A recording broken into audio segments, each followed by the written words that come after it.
Good evening and welcome. You're with News First, your number one news provider. I'm Shamir Rasooldi. A very good evening to you. I'm Florine Rajendran. Before going into the stories in detail, here's a look at tonight's headlines. The cabinet has been given space to work freely. A statement from the president. ඇමතිවරයෙක් විදියට කොන්ද පණ තියාගෙන වැඩ කරන්න මගේ ඇමති මණ්ඩලයේ සියලු දෙනාට මම නිදහස දීලා තියෙනවායි කියන එක විශේෂයෙන් සඳහන් කරන්නට ඕනේ. Draft 20th Amendment to the Constitution presented to party leaders. Draft proposes increase in number of MPs to 255. 8 kilograms of heroin seized by police in Marawila. 2 suspects arrested. Dozens killed, over 1,000 injured as Nepal is rattled by another major quake.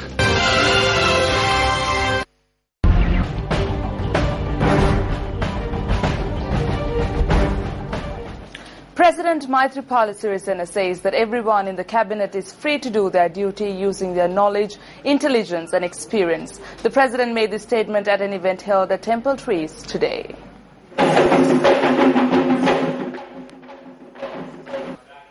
The event organised by the Government Nursing Officers Association in line with the International Day for Nurses was held at Temple Trees this morning. The event was held under the auspices of President Maithripala Sirisena and also saw the participation of Prime Minister Ranil Wickremesinghe and the Minister of Health and Indigenous Medicine, Dr. Aditya Senaratne, among others.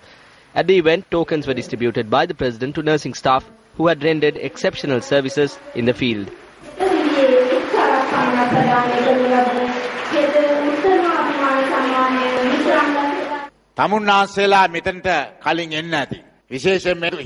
You might have been here on a previous occasion too, especially during the election campaign of the former president. There is a drastic change within the hall from then and now. The attitude towards trade unions then is not the same today. We engage in discussions with the trade unions now, devoid of caste. We speak to all of them, even those who are not in our favour. We discuss trade union issues. We work towards anything and everything that could be solved through discussions. This is the policy of our president. There is an executive president, but there is no all-powerful king. That is the difference.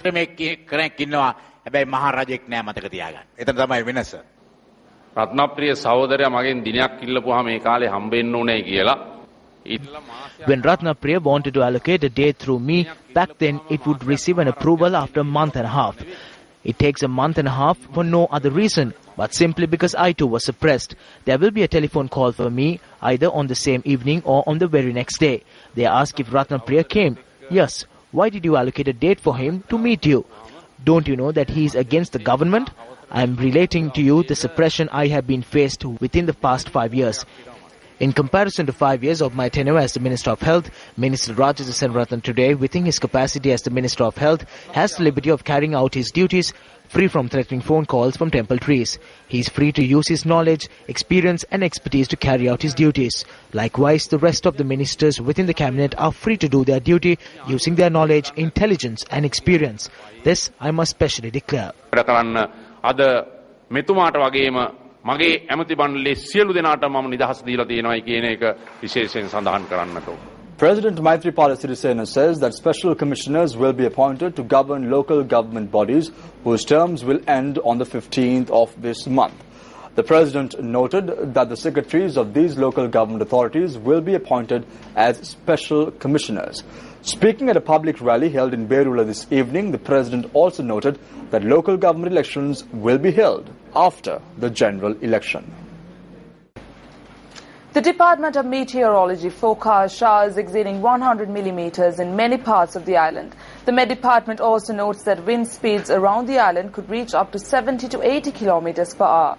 Meanwhile, several areas have been inundated owing to the heavy rains. The spill gates of the Nachdu reservoir in Anuradhapura remain open as a result of the heavy rain in the area. According to our correspondent, all 6 spill gates have been opened and 2 gates have been opened by 1.5 feet, while the remaining 4 gates have been opened by 1 foot each. The water is released to the Malwatu Oya, and as a result of the river breaking its banks, several access roads to Anuradhapura have been inundated. Meanwhile, 2 spill gates of the Mahakandarava reservoir in Meentale have been opened. The Department of Irrigation says that spill gates of 20 reservoirs under the purview of the Department of Irrigation have been opened. According to the Director of the Water Management Unit at the Department of Irrigation, Janaki Mingasana, most of these reservoirs are located in the Anuradhapura district. Nachiduwa, Norawawa, Makandarawa, Rajanganiya, Mahavilachiya, Tisawawa, Basavakulama and Hurulwawa are some of the reservoirs. Meanwhile, the Ragamahina Kenda road and the surrounding areas have been inundated. According to our correspondent, bus services along the road have come to a halt as a result of the flooding. You're with News First. Let me tell you a story of what's happening elsewhere in the country. The army commander, who is said to have attended a meeting of President Maithripala Sirisena in Agurukula Palace recently, armed with a firearm, was further remanded until the 19th of this month. He was returned to remand custody after he was produced before the Agurukula Palace magistrate today. Police media spokesperson SP Ruwan Gunasekara said that the suspect corporal is attached to the security detail of former President Mahinda Rajapaksa. The police media spokesperson said that the corporal had attended the meeting in question along with MP Namal Rajapaksa. The corporal was arrested and was produced before the Agurukula Palace magistrate, where two lawyers including MP Namal Rajapaksa appeared on behalf of him.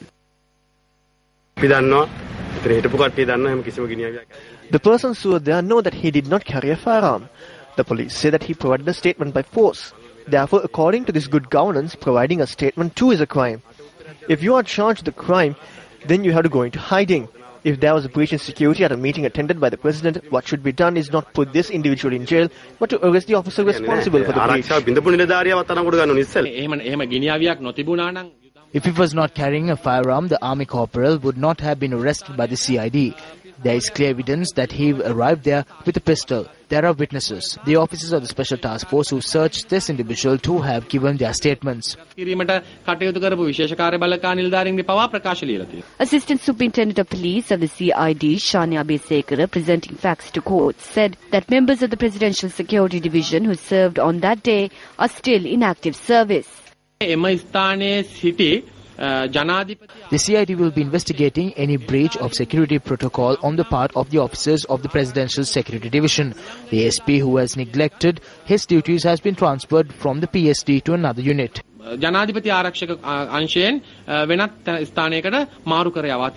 Journalists also raised questions as to whether MP Namal Rajapaksa would be questioned in this regard.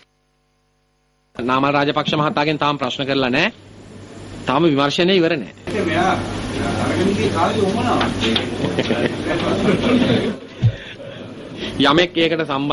If there were any collaborators, they will be brought before the law. The Colombo Chief Magistrate granted bail today to Western Provincial Councillor Nausir Fauzi. Nausir Fauzi is the son of Minister H.M. Fauzi. Colombo Chief Magistrate Gihan Pilapitia issued an order for the arrest of Nausir Fauzi yesterday based on charges filed against him by the Colombo Crimes Division. Presenting facts to court, the CCD said that Fauzi threatened a businessman with the use of a firearm in a business deal 3 years ago. Nausir Fauzi, who was arrested by the CCD this morning, was presented before the Colombo Chief Magistrate's Court. The Provincial Council was later released on bail of 10,000 rupees and 2 sureties of 1 million rupees each.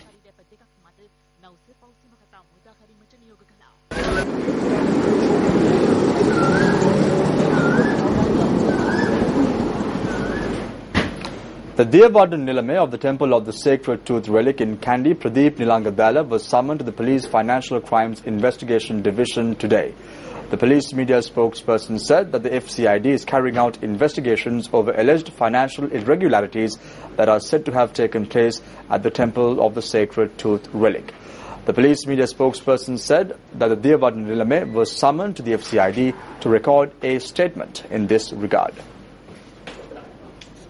Chairman of the Avant-Garde Security Services Private Limited, retired Major Nisanka Senadipati, was summoned to the FCID today.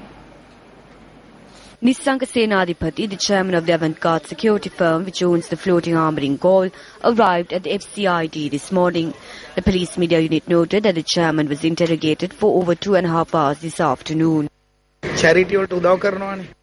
We assist in charities. I have given monetary donations to teachers for education purposes at Carlton. They wanted to know if this was true or not.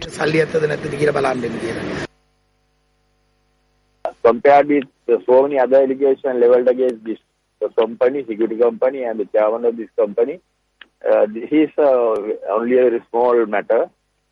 In any case, this also must be investigated.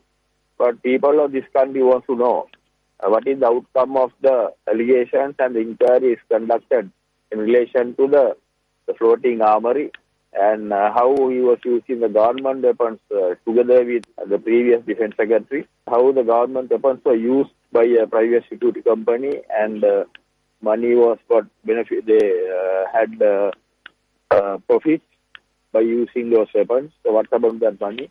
These irregularities, these illegal activities have to be investigated, and so far we are not happy about the outcome of those investigations. I have already mentioned beforehand that the same person, definitely I know he was employing the deserters of the army, and previous Secretary of Defense also has been conniving with this company, doing business together with this company. So employment of deserters is a very serious offence. This also should be investigated into, because the deserter list is there in the police gazette. We are not happy about what has happened up to now. People are awaiting the outcome of this inquiry. The fundamental rights petition filed before the Supreme Court by the former Secretary of the Ministry of Defence, Gotabaya Rajapaksa, will be taken up for hearing tomorrow. The petition will be heard before a three-member bench consisting of Justices Eva Vanasundara, Buoneka Aluvihare and Sarath Diabru. The petition has named the Prime Minister, Secretary to the President, the Deputy Inspector General of Police at the FCID, the Attorney General and the Cabinet of Ministers among its respondents. Gotabaya Rajapaksa is seeking the intervention of the Supreme Court to prevent what he says is his imminent arrest.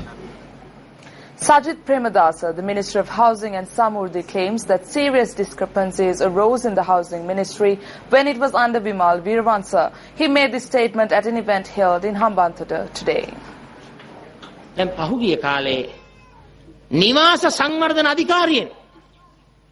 6 million rupees was taken from the Ministry of Housing Development, while 5 million rupees was taken from the State Engineering Corporation, which came to a total of 140 million rupees to print calendars and diaries in the recent past. But there is no documentation regarding this. It is not known if these diaries were given to the ministry or not. We would like to ask if this is nationalism, politics or treachery. I would like to clearly state that serious discrepancies have been taking place in the ministry during the tenure of Vimal Veeravansa. An event was held to commence construction on a drinking water project worth 4.65 million rupees in the Kalyapura area, Hambantota. Through this project, drinking water will be available to areas including Gonnorua, Katanvava and Bandagiri areas. Former Chief Operating Officer of RADA, Dr. Salya Vikramasuriya, who was arrested by the Police Special Investigations Unit, was remanded until the 19th of this month after he was produced before the 4th Magistrates Court today.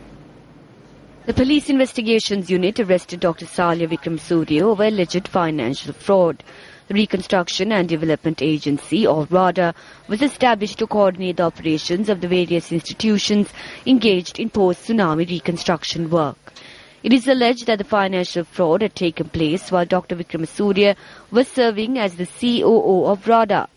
Dr. Salya Vikramasuriya, who is an expert in oil and gas exploration, had arrived in the country to share his experiences in the development drive after serving abroad for over 2 decades. This is unprecedented. Now, Dr. Salya Vikramasuriya is an example of crossing certain red lines which are necessary for stability in any society and any democratic system. He is an academic, and I might say a credentialed academic. He's somebody who has published overseas. He's known as a specialist in his field. And this spate of arrests of opposition parliamentarians is destabilizing. When that is extended to include respected senior civil servants such as Lalit Veeratunga, it's even worse. And now, when an expatriate academic such as Dr.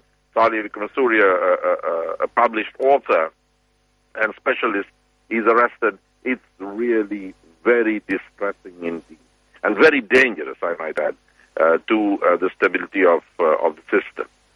It's absolutely amazing that the Chief Operating Officer of RADA, Dr. Salya Vikramasuriya, has been arrested and is now behind bars, whereas the Governor of the Central Bank, who has admitted to a wrongdoing, has now decided on his own, clearly, or on the advice of his minister, who also happens to be the Prime Minister, has now gone back and returned to work, despite the fact that his passport is being impounded and is the subject of an ongoing investigation.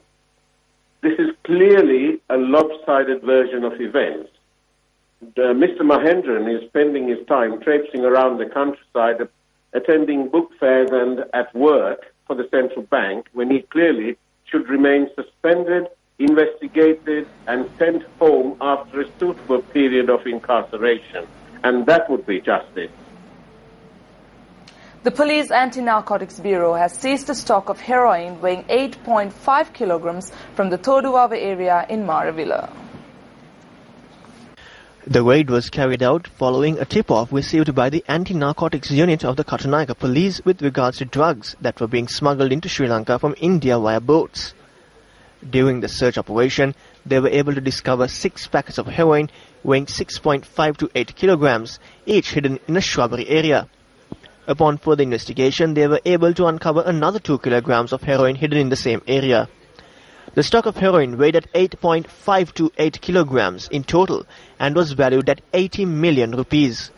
A police officer from the Anti-Narcotics Bureau noted that 2 suspects have been arrested thus far and are being kept under detention orders for a period of 7 days. Police added that they have identified the main suspect in this case.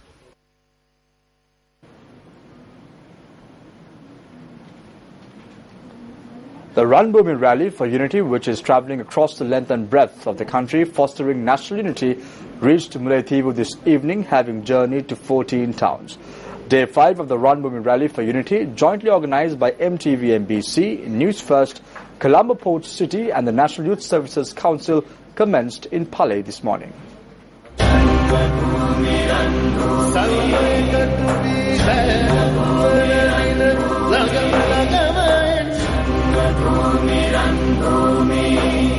The commencement of Day 5 of the Ranbhoomi Rally for Unity's journey across the island was marked at the Palay Divisional Secretariat this morning.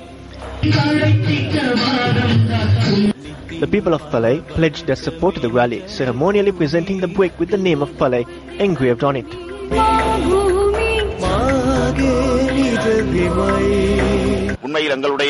This program has been organized with the view that social development must occur parallel to the development of the country. Such programs enable the fostering of understanding, unity, friendship and peace among the people.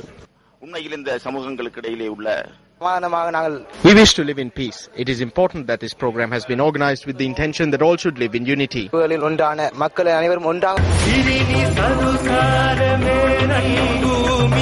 The Ranbhoomi Rally travelled from Palay to Elephant Pass, pausing for a moment at the Corporal Gamani Kularatna Memorial. An event was held at the Dharmapuram Central College to welcome the Ranbhoomi Rally as it approached Elephant Pass. Students at the Dharmapuram Central College also joined in the Ranbhoomi Rally, presenting the brick of Elephant Pass for the monument Unity.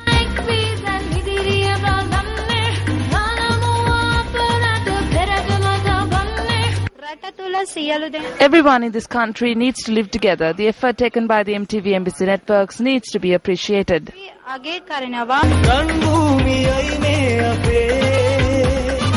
The Ranbhoomi Rally for Unity reached Mullaitivu, the end point of today's leg of the journey, passing several prominent locations including the Pudukudiri Memorial and the Nandikadal Lagoon.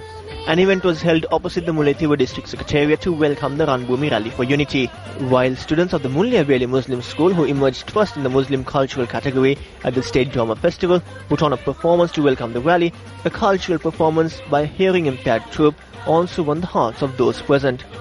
Prior to the end of Day 5 of the journey, the people of Mullaitivu too laid their mark on the Ranbhoomi Rally. The Ranbhoomi Rally for Unity will journey from Mullaiveli to Parakramapura via Nainamadu on Day 6 tomorrow. Join us now for the nation's biggest rally.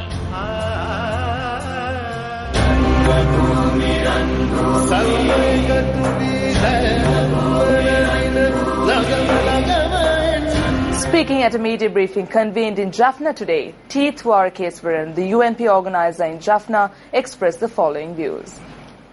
A puja will be held on the 18th of this month at the Naguleswaram Kovil in Kirimalai so that we can commemorate our dead with heartfelt respect. Various religious observances will be held. We will give alms on their behalf and light lamps. We are doing this as a puja ceremony so that we can pray for them. No space will be allowed for political interference and for political meetings to be held here. We are not inviting politicians either. In fact, it would be better if they are not involved. The President has said that it would be better if this is used as an opportunity to commemorate those who died rather than to celebrate a victory. This should be done in the correct fashion. We call on everyone to support this endeavor. The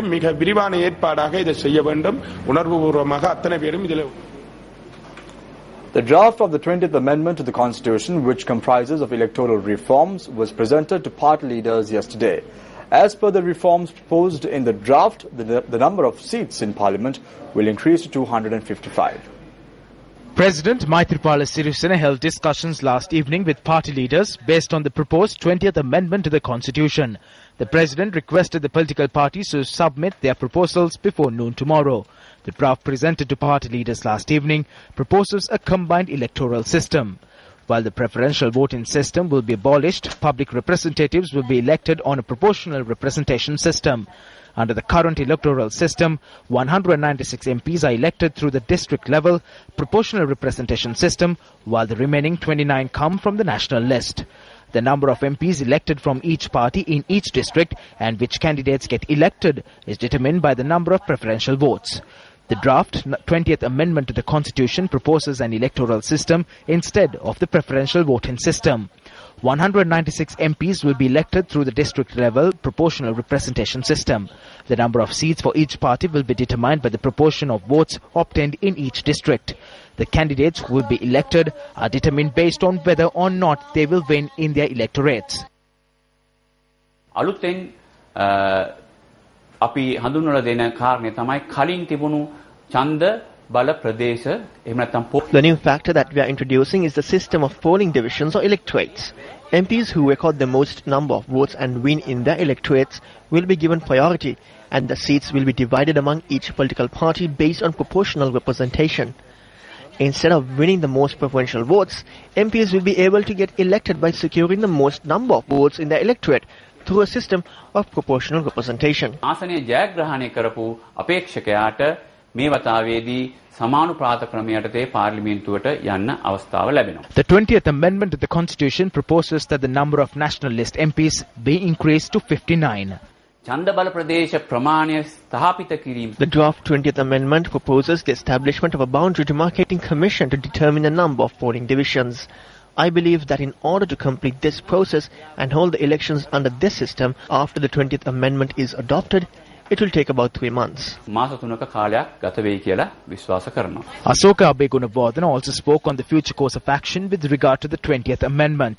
Political parties had this to say regarding the proposed 20th Amendment to the Constitution. Discussions on this matter are ongoing. Nevertheless, the 20th Amendment must be passed. The time frame will be determined in the near future. Although the 20th Amendment will be adopted, the upcoming parliamentary election will be held under an old system. A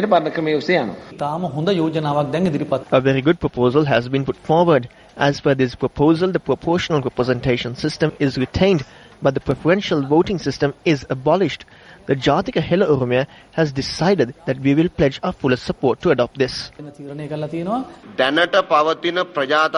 We are for an electoral system which creates more democratic space than there is at present. We also support the abolition of the preferential voting system. In addition to that, we support a combination of the first past the post and proportional representation systems.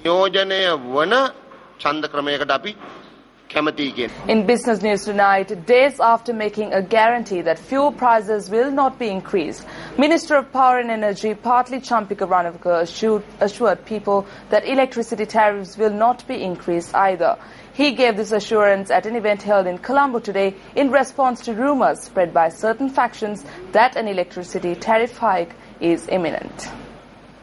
An awareness program organised by the Public Utilities Commission was held for students of President's College in Sri Jayawardhanapura Kotte with regard to avoiding electricity-related accidents. Even though there are people who make public announcements in meetings and rallies saying that there will be an increase in electricity tariffs, there will be no increase. We are proud to say that the Ceylon Electricity Board is in a very strong financial position at present.